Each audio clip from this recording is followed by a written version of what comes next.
Hello.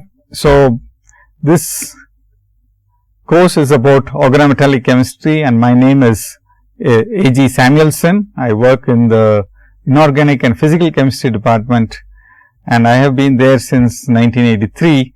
I teach mostly organometallic chemistry and inorganic chemistry, and this course is a result of my experience with the students in introducing them to organometallic chemistry. So, organometallic chemistry is in fact a very complex field and it is a fascinating field. What this course does is to have a structured introduction to it, so that even if a person has not studied any organometallic chemistry in the earlier days, he can boldly start reading the literature in organometallic chemistry after going through these few lectures. So, let us take a look at the slides one by one. We have a structured introduction, as I said, but it is definitely a very fascinating field. It was a late comer into the subject field of chemistry. It was only in 1956 that people realized that organometallic chemistry is a discipline, a sub-discipline of its own, and it has a significant amount of material that would be of great interest, not just in the laboratories, but also in the industry.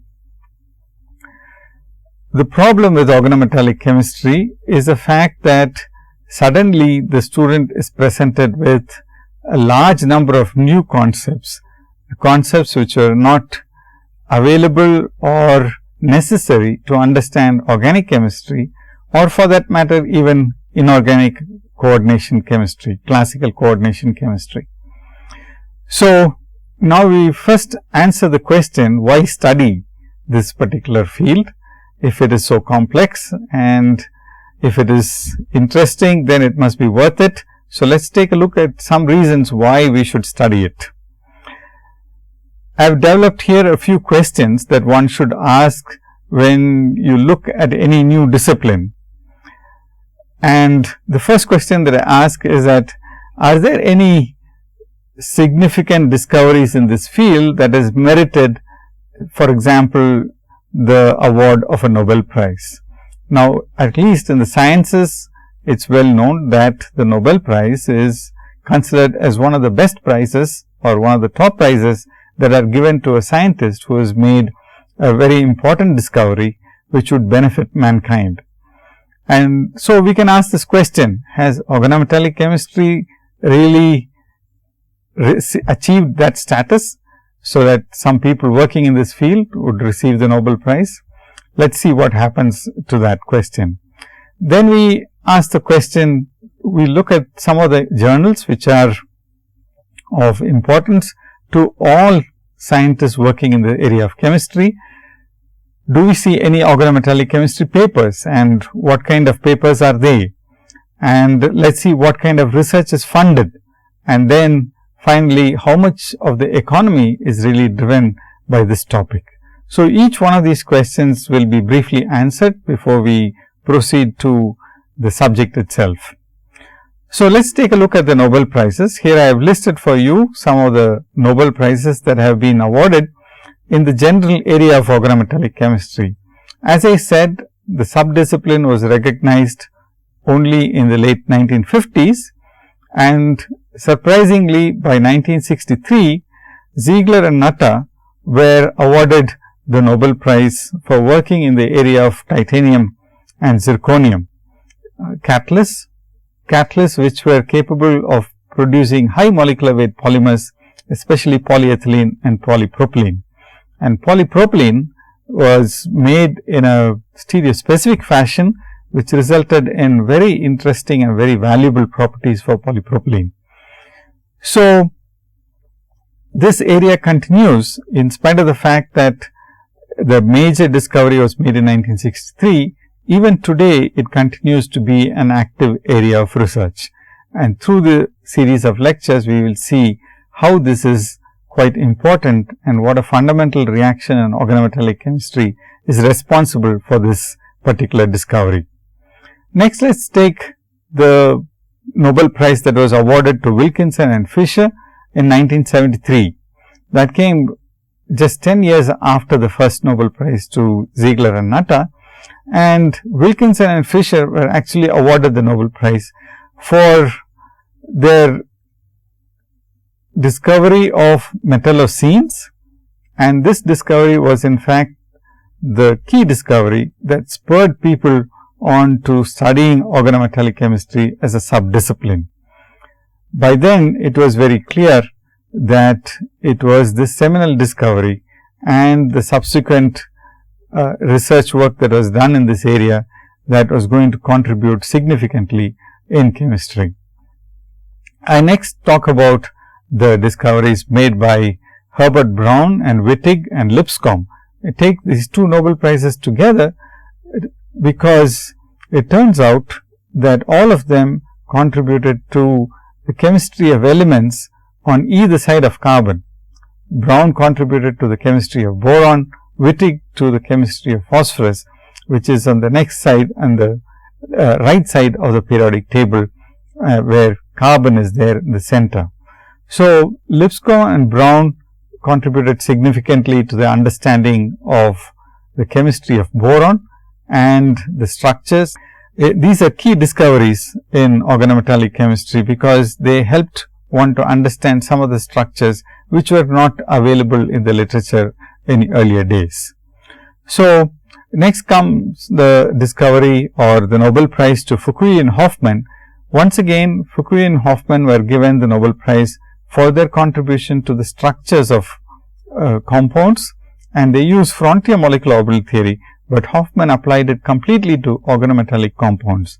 He was able to explain the structures of all the new compounds that were discovered in the 60s and 70s by researchers working in organometallic chemistry, and also suggest a framework for understanding the structures that would be discovered in the future. So, that was a seminal contribution to the field of organometallic chemistry. There was a long gap since from 1981 to 2001, and in 2001 Sharpless, Knowles and Noyeri were awarded the Nobel Prize for their contributions to asymmetric catalysis, and this was completely in the field of organometallic chemistry, where chiral ligands were used by these workers to generate chiral compounds, which were very important in the field of drug discovery. So, Noyeri, Knowles and Sharpless were recognized for this key contribution in 2001. This was rapidly followed by another two Nobel Prizes in 2005 and 2010, and in 2005, Schrock, Grubbs and Chauvin were awarded the Nobel Prize for their work on metathesis chemistry. Interestingly, this deals completely with carbon-carbon double bonds and double bond containing compounds and how they can be transformed from one to the other. It turns out that the new bonds that are formed were also double bonds, and so this turns out to be a contribution that is not paralleled in classical organic chemistry. This was followed by Heck, Negishi and Suzuki, who contributed significantly to the formation of a carbon-carbon single bond. So, these two discoveries in 2005 and 2010, these two Nobel Prizes recognized the contribution of organometallic chemistry to the formation of carbon-carbon single bonds and carbon-carbon double bonds. If you look at the span of say 50 odd years from or 60 years from 1955 to the 2010, you see that there are about 8 Nobel Prizes that have been awarded to the field of organometallic chemistry. And even earlier, the discoverer of Salvarsan, which is inorganic or organometallic drug that was given to treat syphilis, was also someone who received the Nobel Prize for in the field of drug discovery, but then it was an organometallic compound. So, you can see that several Nobel Prizes have been given in this field, And so now let's take a look at briefly at the journals and how they give importance to the subject of organometallic chemistry. Now, if you look at any one of these common journals which are on the top of the list of any researcher, like Journal of American Chemical Society or Chemical Communications or Angewandte Chemie, these journals are journals which are publishing in the general area of chemistry, and if you open any issue, you will find that there are at least 2 or 3 articles on organometallic chemistry. So, I have put for you to in this projection here just one instance of article written by Shilov and Shulpin about CH activation. This turns out to be a very important reaction which has been made possible because of organometallic compounds and organometallic chemistry. So, you can see that once again inorganic organometallic chemistry is extremely important in inorganic chemistry and in chemistry in general. Once again, early transition metals were shown to be good metals for transition metal CH activation, but recently it has been shown that even late transition metals with appropriate set of ligands can carry out ligand directed CH activation reactions. And this work has been carried out by Melanie Sanford and her co-workers. If you look at the field of organometallic chemistry, it's not as if everything that needs to be discovered has been discovered. So, here I have an article which is appeared on the journal Nature, and you find that they have discovered something extraordinarily new even in this last 60 years. What was not known has now been newly discovered. So, here is an example of a reaction between a molybdenum complex, where molybdenum is in the 0 oxidation state and it has got 6 phosphorus ligands around it. So, here is the ligand that here is the compound that we are talking about. When it's reacted with this organic compound, it forms a very interesting and novel complex where the metal initially coordinates to the ring where there are 2 nitrogens. So, it is a phenazine ring that is having the nitrogen on the aromatic part of the ring. And then after some time, if you heat it further, then the molybdenum moves over to the ring which has got only the carbons. So, here are some challenges about why this happens and what are the reasons which initially stabilize the nitrogen containing ring coordinated to the molybdenum, and later what is the thermodynamic preference for the carbon containing ring. Interestingly, if you just move from molybdenum to tungsten, one would expect very similar reactivity, but surprisingly the same reaction which was carried out with tungsten now suggests that the reactivity can be extremely different, and you have extraordinarily novel compounds where an aromatic ring system has been broken and a carbon-carbon ring has been broken, carbon-carbon bond has been broken, and that too part of an aromatic ring, and that forms a metalla cycle. So, here is the set of atoms that we are talking about, and that forms a ring, and that ring turns out that that ring is an aromatic ring to start with. Here is the ring, and that has been broken by the tungsten. So, you can see that some extraordinarily novel complexes can be generated, some things that challenge our understanding of chemistry in general and help us to think about what could be coming in the future. Here is another challenge that has come up very recently in 2005. Graham Ball and co-workers have shown that even xenon, which is a 0 group element or an inert gas, what was originally considered as something that would not react with any other element, what was called inert gases or the 0 group, that turns out to be an element which can form an organometallic compound. Let's see what they have actually done. Here is the reaction that they have carried out. A rhenium complex, which was excited with a xenon flash lamp, absorbs light and in the excited state loses one of the ligands. If it loses the xenon, if it loses the carbon monoxide, then the xenon appears to coordinate to the rhenium. And in this particular state, it is possible to see the xenon phosphorus and xenon fluorine coupling constant.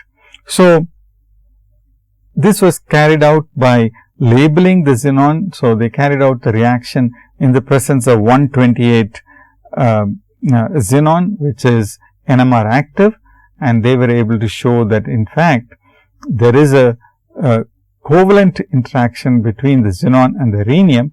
That is the only way in which you can have this type of a weak coupling constant between the xenon and the fluorine.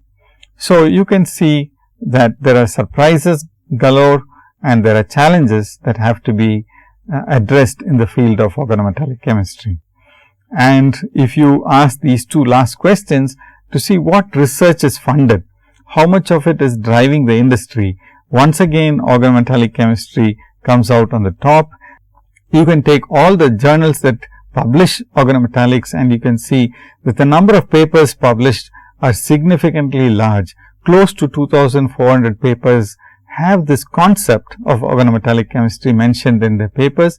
Or if you look at the key papers, if you look at the topics that are mentioned, you see that organometallics are there in at least 1,400 papers every year. So, it turns out that this is a very active field of research, and even if you look at the industry, it looks as if you have a large number of industries which employ organometallic compounds either as catalysts or as additives and as part of the process which is there in the industry. So, here I have listed some of the silicons and organolithium compounds. Organolithium compounds are used significantly in fine chemical synthesis. Silicons are used in various industrial applications and they are elastomers and so on. So, metal complexes are very commonly used for making polymers, especially polypropylene and polyethylene, which are made in tonnage quantities. These molecules are made using organometallic catalysts, which are basically the result of Ziegler-Natta's work. And then there are other small molecules like acetic acid, acetaldehyde and several other small molecules which are generated from carbon monoxide, hydrogen and readily available starting materials, and this is again made possible by organometallic compounds. And we will see some of these reactions and how these are how these unique reactions are made possible because of organometallic chemistry. So, we have looked at a variety of questions. Are there Nobel Prizes? Are there important papers published in journals? Is this research well funded? And what is practiced in the industry? In all these cases, we have come up with positive answers for the field of organometallic chemistry. So, now we ask the question, why is this subject so important? Are we dealing with a special element? Organic chemistry, for example, deals with this very special element of carbon. What about organometallic chemistry? Is it the same fact? Is it because of carbon?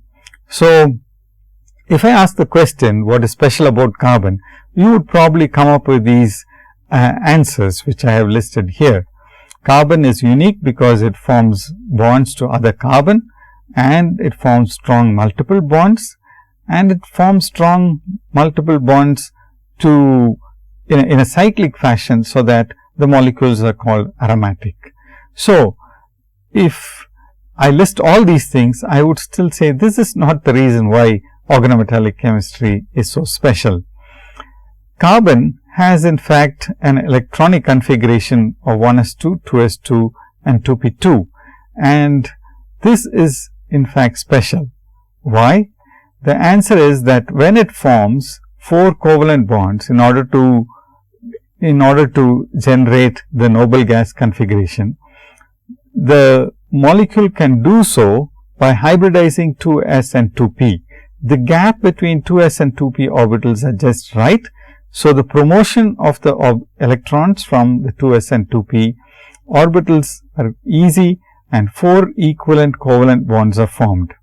That leaves carbon with no extra electrons and no vacant orbitals. This is extremely important and is probably a fundamental fact which makes carbon a unique element. Now, when it comes to transition metals, you will notice that transition metals are exactly the opposite. They always have vacant orbitals, almost always, or they have extra electrons. Rarely do they keep a noble gas configuration. In the case of transition metals, the noble gas configuration would usually be an 18 electron configuration.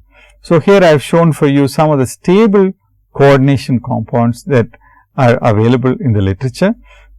Most of them are octahedral complexes formed by the 3D transition elements, 3D 2 plus ions or 4D 2 plus ions and 3 plus ions. And you will notice that many of them or most of them are not 18 electron species. To look at the valence electron count, you just count the number of valence electrons on the cobalt. If it is cobalt 2 plus, then you would have 7 electrons, and with 6 water molecules, each one of them would donate 2 electrons each. And so, if you add up, you would end up with a valence electron count of 19. So, that is one more than 18. And similarly, for nickel, it would be 20. For the vanadium eco complex, it would be 15. So, very few complexes would really have 18 electrons. So, it neither has a full shell and it always, many times, it has less than 18 or more than 18. So, what happens in transition metals to the transition metal in transition metal organometallics? If you look at most of the compounds, they follow the 18 electron rule.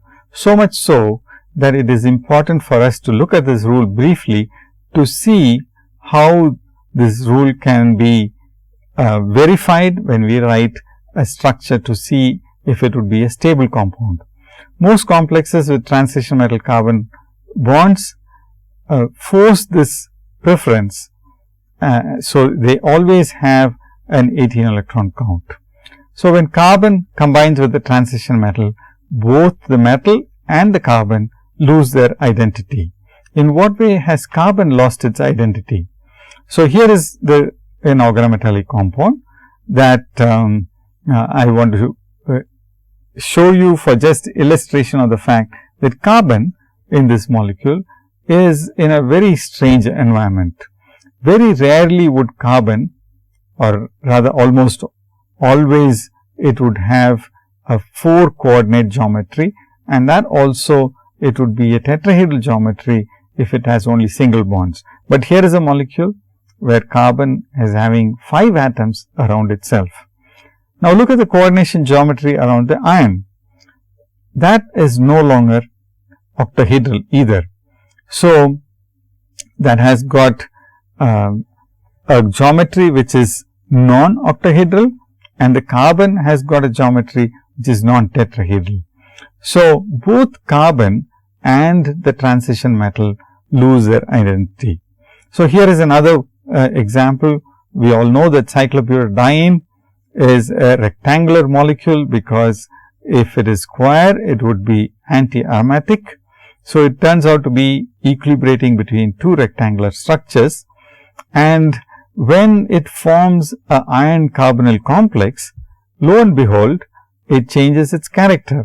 It keeps a strictly square structure of 4 carbon atoms. So, you can see that now carbon has lost its character of being anti-aromatic when it has got 4 and pi electrons. So, here is another example which is from an aromatic molecule like chlorobenzene. If you treat it with ammonia and heat it any amount, it will not carry out such a nucleophilic substitution. So, nucleophilic substitution for an aromatic compound is not possible in classical organic chemistry. But if you do this with a transition metal attached to the aromatic ring, it is now possible to carry out this simple nucleophilic substitution.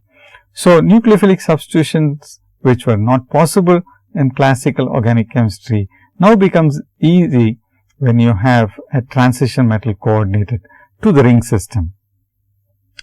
So, are we dealing with a special element? The answer is probably no. We are dealing with a special combination of elements, the combination of transition metals and carbon.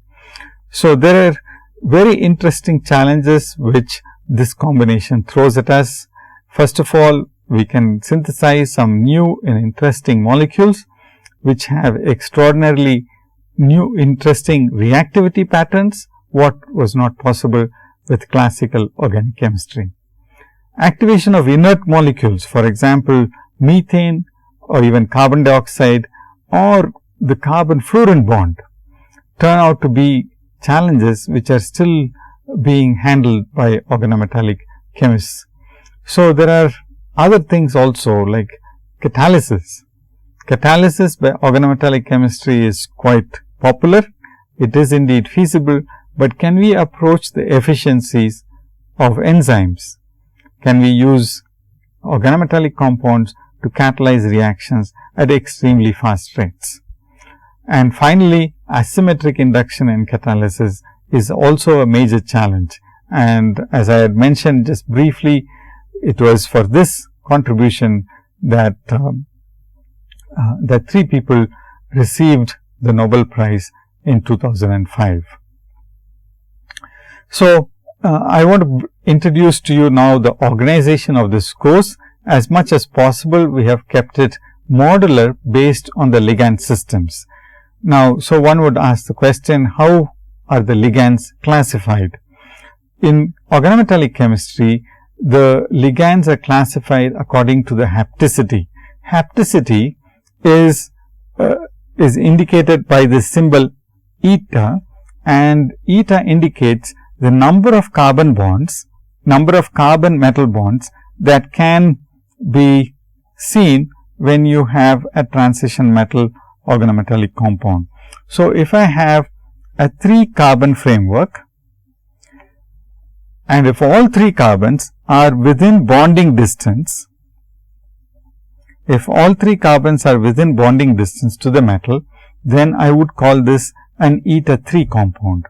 Whereas, if the same compound is present in such a way that the metal is interacting with only 1 carbon,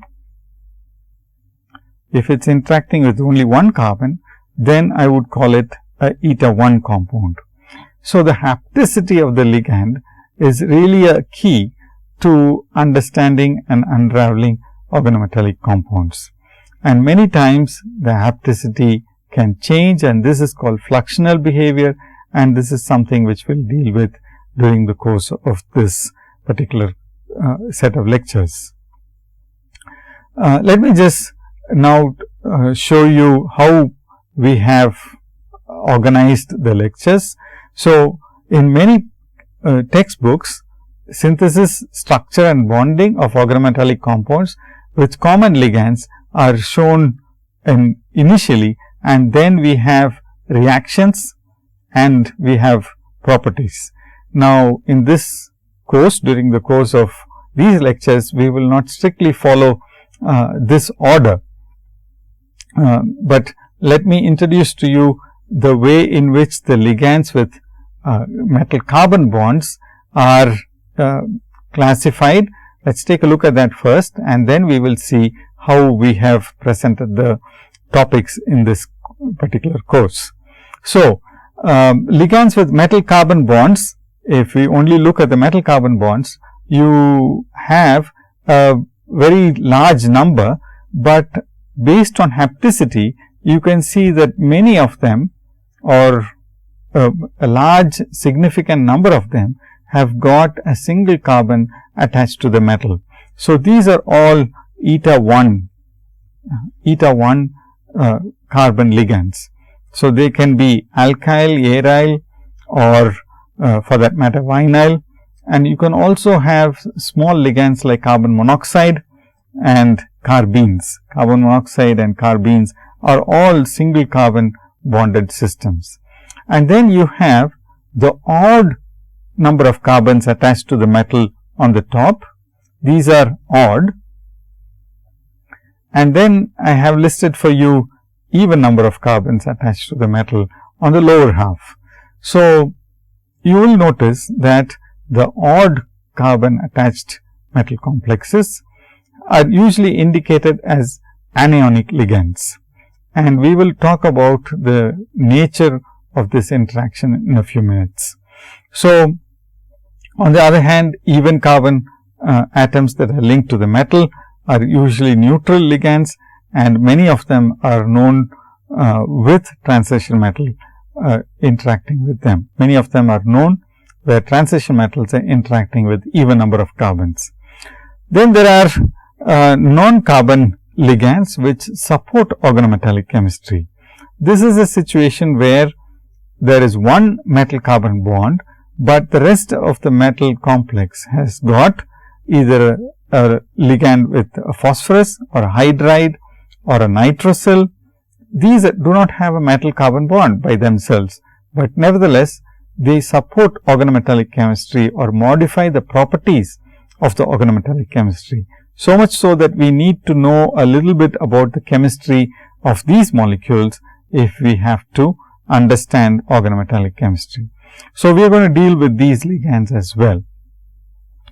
Now, if you look at the reactions, once again we can go from the simple ligands, the reactions of the simple ligands to the more complex, but it is more convenient to classify them by the type of reactions that they undergo.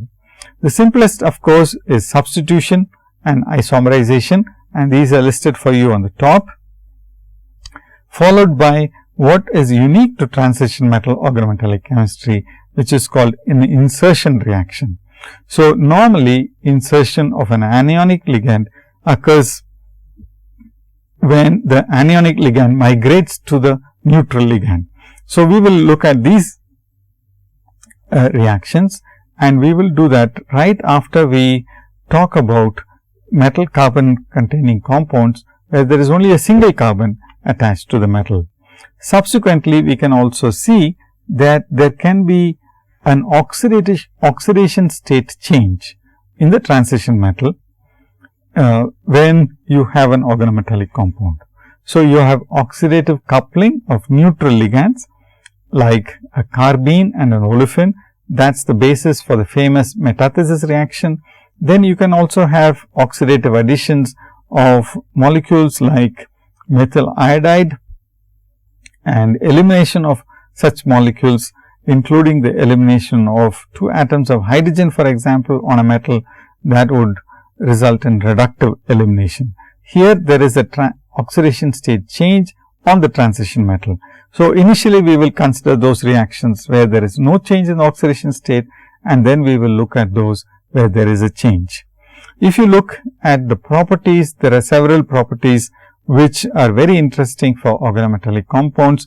We will not be always dealing with these with these examples, but towards the end of the course we will deal with some cases where organometallic chemistry has turned out to be an extremely important and valuable addition to the arsenal of the chemist. So, in the current approach, we will avoid, we will try to deal with these ligands in a systematic fashion, going from the simple to the complex ligands. Until we discuss the complex ligands, we will not introduce them as much as possible in the early part of the course.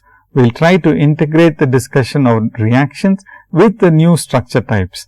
I have found that this keeps the interest of the person studying the subject, so that first we do not deal with completely structures and then move completely over to reactions. So, there has been an integration done of the reactions and the structures, and you will see the value of doing that in a structured fashion. So, when it comes to textbooks that are available in the literature, there are several new textbooks that have appeared, but I would strongly recommend that if you are a serious organometallic chemistry student or even a serious chemistry student, that you have at least one book on organometallic chemistry. And in recent times, there's a book on organometallic chemistry that has been written by B.D. Gupta and Anil Elias, which has been published by Universities Press, which is quite affordable and available, readily available for the chemist. So, let's take a look at electron counting the organometallic chemist's way.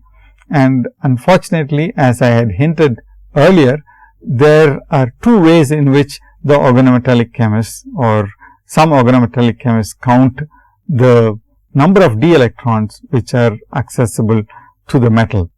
So, let's take a look at some of these methods. First, we should mention that these counting rules are only to keep track of the number of electrons. They are not to be confused with the charge that is present on the metal or, for example, on the ligand. Nevertheless, we will talk about ligands as if they are ionic or as if they are neutral.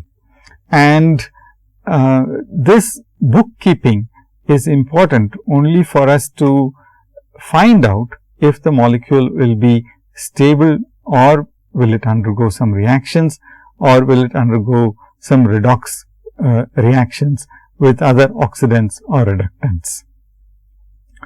So, when you want to look at a metal complex which has got a net charge, these electrons are usually, if you have excess electrons, then they are added to the metal atom, so that you have the net charge of the species which is inside the square bracket matches the charge which is present outside the square bracket. Let's take a few examples and then this would become fairly clear. If you take a simple complex like Cp2TiCl2, Cp stands for the cyclopentadienyl ligand. So, the cyclopentadienyl ligand is a system which has got 5 carbons, and because it is C5H5 minus, it is obvious to see that this has got 6 pi electrons, and if it has 6 pi electrons, it is an aromatic ligand system. Now, it turns out that this aromatic ligand system will readily coordinate to a variety of metals, and if it two of them coordinate to titanium, you can have this complex Cp2TiCl2. Now, let's take a look at at a set of ligands where we have for us the two methods listed out. So, let's go from the simple ligands. If you have a ligand like hydrogen, then in the ionic method, you would assign it a charge of -1. If it has a charge of -1, hydrogen already has 1 electron around it, and so a -1 charge will necessarily mean that it has got 2 electrons. So, this turns out to be a 2 electron donor. Whereas, in the neutral method, this is the neutral method, you would only count the number of electrons which are there on the ligand to start with. You would not attribute a charge to the ligand if when it is not there. Here, for example, for hydrogen, we would indicate that it is a 1 electron ligand. Now, you might wonder, why do we confuse this issue by having H minus? Very often, hydrogen is more electronegative than the metal. So, when it is coordinated to the metal, the assumption is that hydrogen acquires 1 electron from the metal, and so the metal becomes +1 and hydrogen becomes -1. So, 1 electron is transferred from the metal to the hydrogen. So, this turns out to be correct. For example, in the next case, when you have a halogen, it is very obvious that halogen is extremely electronegative. And if so, when it coordinates to an electropositive element like a metal, then it will acquire a negative charge, and it will become X minus. So, all halogens are indicated as 2 electron donors, but in the neutral method you still count it as a 1 electron ligand. So, you can see that none of these methods, either the ionic method or the neutral method, is a perfect method. Both methods have their advantages and disadvantages, but what is interesting and what is important is that you use the methods consistently. You cannot use the ionic method for some ligands in a metal complex and the neutral method for some other ligands in the same complex. That would lead to a wrong result. So, let us take a look at some of the other ligands which are listed here. Cyanide, for example, is an electronegative group and it is indicated as Cn minus, and it is usually bonded to the carbon. It is in the neutral method, it is considered still as a 1 electron ligand. Each of the methyl radicals or any alkyl radical is indicated as an anionic species. This again turns out to be confusing at times, because carbon can be just as electronegative as a metal atom, or sometimes it can even be less electronegative, but still we consider by convention carbon to be more electronegative and indicated as an anionic ligand. So, all these species turn out to be simple species where you have a 1 electron donor in the neutral method and 2 electrons in the ionic method. Next comes carbon monoxide. Let us leave nitric oxide for the moment and deal with carbon monoxide. Carbon monoxide has got a lone pair on the carbon end of carbon monoxide, and that means it donates 2 electrons. Here we have no confusion between the ionic method and the neutral method. Both of them suggest that 2 electrons are donated from the ligand to the metal. Similar is the case for ammonia or water. They are 2 electron donors, whether they are neutral or ionic, it does not matter which method you use. A carbene, which is what is indicated here, carbene is also a 2 electron donor. So, you can imagine a carbene as a carbon containing a lone pair of electrons. So, that can donate 2 electrons in either method. And subsequently, we should look at isocyanides. Here are isocyanides, and isocyanides again have got a lone pair of electrons situated on the carbon. So, they are not confusing. They will be 2 electron donors, whether you consider them in method A, which is the ionic method, or the method B, which is the neutral method. So, ethylene is a molecule which is an unsaturated organic molecule, which has got a pair of electrons in the pi orbital, and this can donate a pair of electrons, and so we have a neutral species which is giving 2 electrons. Now, let us come back to nitric oxide. Nitric oxide, because nitrogen is more electronegative, we can transfer an electron from the metal to the NO, and then it will become NO minus.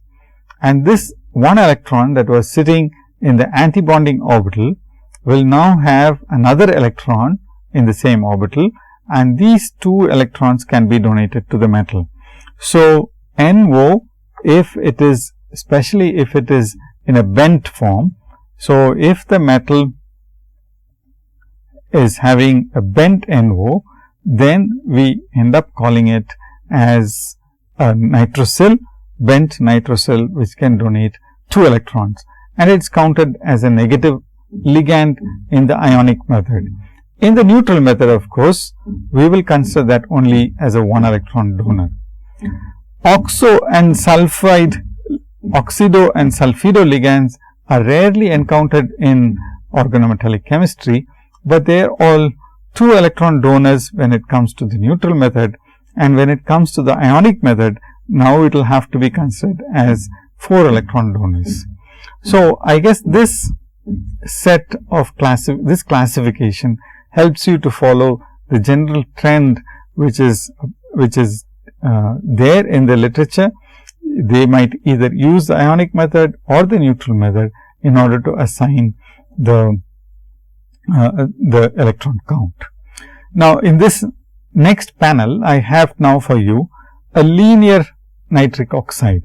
A linear nitric oxide is a system where one electron from the nitric oxide antibonding orbital is transferred from the ligand completely to the metal. And so, sometimes in the ionic, not sometimes, but always in the ionic method, you will consider that as NO plus. So, this is a first example that we are considering where the ligand is positively charged. So, although NO is more electronegative as a group than a metal atom, if it is a linear nitric oxide, then turns out that you can transfer the electron completely to the metal, and you consider that as a 2 electron donor which is positively charged. Similarly, an allyl group can be considered as a 2 electron donor if it is positively charged, and that is quite obvious because you would have a double bond and then a positive charge at the allylic position, and so it would have only 2 electrons which it can donate to the metal. So, carbines are unusual. We will leave them for the moment and look at other examples. These are classical ligands: ethylene diamine, bipyridine, butadiene is just an extension of ethylene. So, all of them will give 4 electrons each, whether they are in the ionic method or the neutral method. Similarly, benzene will give 6 pi electrons, and that is again for the sake of electron count. It is not as if the electron is completely transferred to the metal. Whereas, in the case of C5H5 minus, it is obvious that the metal will be positively charged and the ring system will be negatively charged. So, you have a 6 electron donor in the case of the cyclopentadienyl anion. In the neutral method, we do a bit of violence to this concept and we say that it gives only 5 electrons. Now, there are some advantages in using the neutral method because it is easy to forget the fact that the metal is changing its role or the ligand is changing its role. We just count the number of atoms which are coordinated to the metal and keep that as the number of electrons that are donated to the metal. So, C7H7, for example, we would not have to consider whether it is aromatic or not. If all 7 carbon atoms are bonded to the metal, then we consider that as a 7 electron donor. So, now let us come back to the nitrido case. This is an example where in a simple minded fashion, if you use the neutral method, we would think that there are 3 electrons which are donated to the metal. So, in other words, there are totally 5 electrons which are there for the nitrogen. This is the valence shell, but if you consider this as a nitrido ligand, then you would write it with a triple bond to the metal. So, here is the metal and it is forming a triple bond with these 3 electrons, and you have only a lone pair on the nitrogen which is present on the nitrogen side. And so, you have a metal which is coordinated with a triple bond to the nitrogen. So, then in the neutral method, you take it as a 3 electron donor. In the ionic method, you look at it as if it is a N3 3 minus. So, you would end up with a total of 6 electrons on the nitrogen. This is an unusual bonding situation, but that is the way we count it. Surprisingly, for a carbine, a similar situation should occur, but in terms of electron count, people have always used a 3 electron count for the ionic and the neutral method. And so, that is why I have marked it with a red color, because that is an exception which is not following the convention that we have followed right through in this whole in this list of ligands. So, when you count electrons, you either should follow the method A, which would have charges on the ligands when it's appropriate, or you should stick to method B, where you would ignore the oxidation state of the metal. You count the total number of d electrons for the metal as if it is in the 0 oxidation state. So, you just assume that it is in the 0 oxidation state, and you add the number of electrons that are coming from the ligand, irrespective of what you might think is the charge on the ligand. So, let us take a few examples, and then this will become easy to follow. And what is interesting or what is important is that with either method, we should end up with the same result, and that is the most important fact. And it is important that you practice with some of the compounds, so that you will understand what is going on. So, let us take a look at the first compound, HMnCO5, that you are going to talk about. HMnCO5, hydrogen, because as I mentioned to you, in many cases it should be considered as a more electronegative element than the metal, and because we can't figure it out, the ionic method always takes it as H minus, and if it is H minus, it is a 2 electron ligand. So, it is a 2 electron donor. Then, if this is H minus, and if the complex is having no charge, that means something else in the metal complex should have a charge. So, if H is H minus, then we have to put a plus charge on the manganese, because we know that carbon monoxide is a neutral ligand. So, 5 carbon monoxides give you 5 into 2, 10 electrons total, and H minus is given 2 electrons, and we have removed 1 electron from the manganese. We have removed 1 electron from the manganese, and manganese had 7 electrons to begin with. So, we end up adding 6 electrons as a contribution of manganese, and the total turns out to be 18 electrons. So, we achieve this 18 electron rule by counting it in this particular fashion. Now, let us take a look at the neutral method. So, this is a typographical error. So, this should be the neutral method. The neutral method, we have manganese as if it is in the 0 oxidation state. It has an electronic configuration of 3d5, 4s2, which adds up to a total of 7 electrons. So, then you have hydrogen, which we will now consider artificially as if it is H dot, and so that will contribute only 1 electron. And 5 carbon monoxides will give 10 electrons, and the total will again be 18 electrons. So, you can see that whether you use the neutral method or the ionic method, you end up with a total of 18 valence electrons.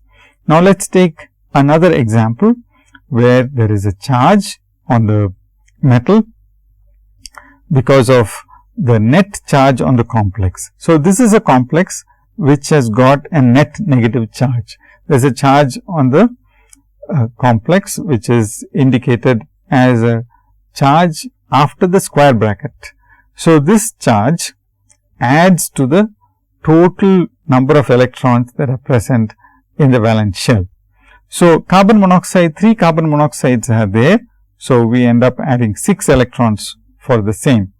PF3 is like PR3, it would donate 2 electrons. 2 valence electrons on the phosphorus will be donated to the metal. Now, we have a net negative charge on the complex, and neither of these 2 ligand systems are charged. And so, what we have to do is to add this extra electron on to the rhodium, which is the metal. So, this negative charge is added on to the metal, and that is why we consider rhodium as rhodium minus 1. Rhodium had 9 electrons to start with, valence electrons, and with 1 extra electron, it becomes a 10 electron species. So, the total adds out to be 18 valence electrons. Now, in a similar fashion, in the neutral method, what we do is to take the rhodium, which had 9 electrons in the valence shell, PF3 2 electrons, and 3 carbon monoxides 6 electrons. And because we had an extra charge on the whole complex, that extra charge is added separately, and as a result we would again end up with 18 electrons. Now, let us just think about this for a moment.